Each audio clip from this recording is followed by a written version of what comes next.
kerusakan Taman Nasional Karimun Jawa. Terima kasih Pak, salam hormat kami adalah Kepala Balai Penegakan Hukum PHK wilayah Jawa Bali Nusa Tenggara. Iya Pak. Ya, Pak ini. Jadi barang bukti dipotong sangat berapa banyak nih? Ini 6 inci, juga ada yang lebih kecil yang 2 inci. Nah, Kenapa nggak ada orang? Saya kan.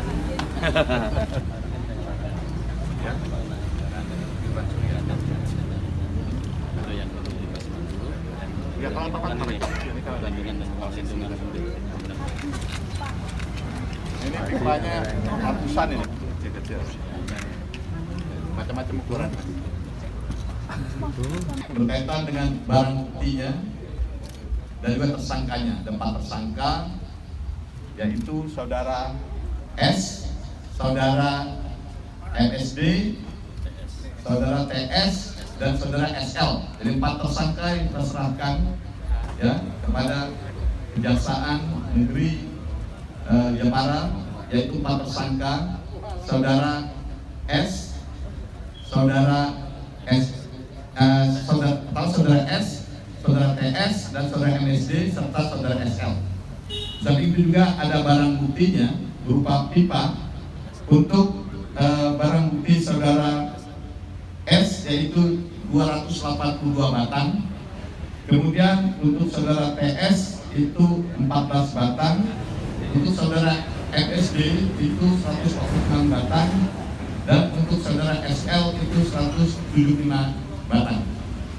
Saya sampaikan kembali, ya, tindakan tegas harus kami lakukan terhadap kerusakan Taman Nasional Karimun Jawa.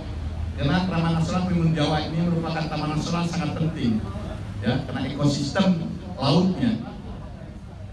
Untuk itu, tindakan-tindakan kerusakan harus kita tindak secara serius. Keempat tersangka yang saya sampaikan tadi, saudara S, saudara TS, saudara MSD, dan juga saudara SL, ya, diancam hukuman berdasarkan Undang-Undang Konservasi Sumber Daya Alam dan Ekosistem, ya, dengan ancaman pidana penjara 5 tahun dan denda 100 juta, serta dikenakan juga pidana berlapis terkait dengan pidana lingkungan hidup dengan ancaman hukuman 10 tahun maksimal 10 tahun penjara dan denda 10 miliar berdasarkan Undang-Undang Perlindungan dan Pengelolaan Lingkungan Hidup. Saya tegaskan kembali, saya sudah memerintahkan kepada para penyidik kami untuk mendalami, ya, tindak pidana pencucian uangnya. Kami diminta segera berkoordinasi dengan PPATK untuk mendapatkan aliran transaksi keuangan dari keempat tersangka ini.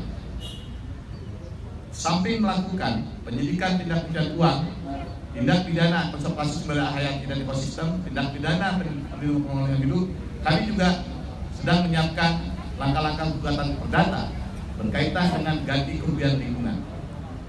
Dengan melakukan pidana berlapis dan juga penegak hukum menggunakan multi instrumen penegak hukum, pidana dan perdata ini, kami harapkan adanya tindakan efek jerah. Jadi diharapkan sekali lagi ada efek jerah, dan ini bisa menjadi pembelajaran bagi para pelaku-pelaku lainnya agar tidak merusak kawasan Taman Nasional Karimun Jawa. Karena kawasan ini sangat penting untuk pelindungan ekosistem kita, terumbu karang, mangrove, ya, maupun juga satwa-satwa yang berada di kawasan tersebut. Terima kasih teman-teman media, sekali lagi terima kasih. Sudah selesai mereka sesuai dengan surat pernyataan. Jadi kalau yang kooperatif kemarin bikin surat pernyataan, ditutup sesuai dengan jangka waktu yang ditentukan.